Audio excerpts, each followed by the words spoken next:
தென் மாவட்டத்திலும் சரி, தமிழ்நாட்டிலும் சரி, உலகத்துல முக்குளத்துக்கு எங்க பிரச்சனை நடந்தாலும், சிங்கப்பூர்ல பிரச்சனைனாலும் சரி, மலேசியால பிரச்சனைனாலும் சரி, துபாயில பிரச்சனைனாலும் தேவமாறு போன் அடிக்காங்க. அண்ணா இந்த மாதிரி நான் வந்துட்டோம்னா, நான் தேவமாறேன், நான் சங்கரவேல் பக்கத்துல இருக்கோம்னா, எனக்கு சம்பளம் தர முடியாம நான் ஊர் வந்து சேரணும்னே அப்படின்னு.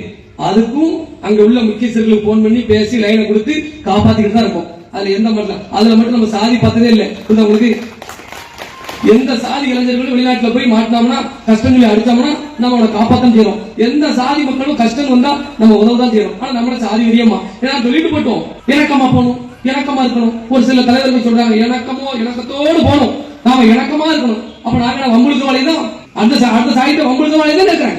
சாதி பாப்பவன் சண்டாளன் சொன்னாரு எங்க ஐயா முத்துராமலிங்க தேவர். தாழ்த்தப்பட்டவனை தாக்கினாலும் என் நெஞ்ச பிளந்து ரத்தத்தை குடிப்பதற்கு சமன் சொன்னாரு. உழுதவனுக்கு நிலம் சொந்தம் சொன்னாரு. சாதிய சிந்தனை கொண்டவன் அரசியலுக்கு வந்தா நாடு நாசமாவும் சொன்னாரு. இருக்கிற தேவமார பூரா பட்டியல் சமூக மக்களை நிப்பாட்டி இருக்க தேவமார பூரா தோக்கடிச்சு எம்எல்ஏ எம்பி ஆக்குனாரு. யாரு? முத்துராமலிங்க தேவர். நம்ம சமூகத்துக்காரங்களை எல்லாத்தையும் தோக்கடிச்சு பட்டியல் சமூக மக்களை எம்எல்ஏ எம்பி ஆக்குனாரு. அப்பேற்பட்டவர் போய் உழுதவனுக்கு நிலம் செஞ்சு 32 கிராமத்தை கொடுத்தாரு. அப்பேற்பட்டவரையே அவன் ஜாதி தலைவர் தான். நாம ஏதோ இரும்பு வந்து இணக்கமா போனா நம்மள நல்லவன் சொல்லுவான். எப்படி நல்லவன் சொல்லுவான்? எப்படி நல்லவன் சொல்லுவான்?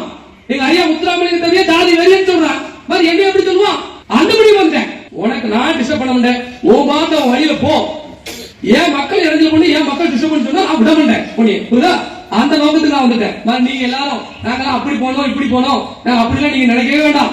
ஐயா அது மனசுல வச்சுக்கோங்க. நம்ம ஐயா முத்துராமலிங்க தேவரையே ஜாதி வெறியன்ட்டான். புரியுதா உங்களுக்கு? அதனால இதெல்லாம் நீங்க மனசுல வச்சுக்கோங்க. நம்ம முன்னோர்களுடைய வீரமும் முன்னோர்களுடைய தியாகமும் இன்னைக்கு வந்து கொச்சப்படுத்துறாங்க.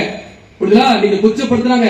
இந்த நாட்டோட பாதுகாப்பை உறுதி செஞ்சு நம்ம இந்த நாட்டுக்கு இன்னைக்கு ராணுவம் அமைச்சுட்டாங்க. அது நம்ம இந்த நாட்டுக்கு காவல்னு ஒண்ணு இருக்குன்னா அதை நம்மளை பார்த்து கத்துக்கிட்டது நம்ம காவல்துறைக்கு போய் தான். புரியுதுல?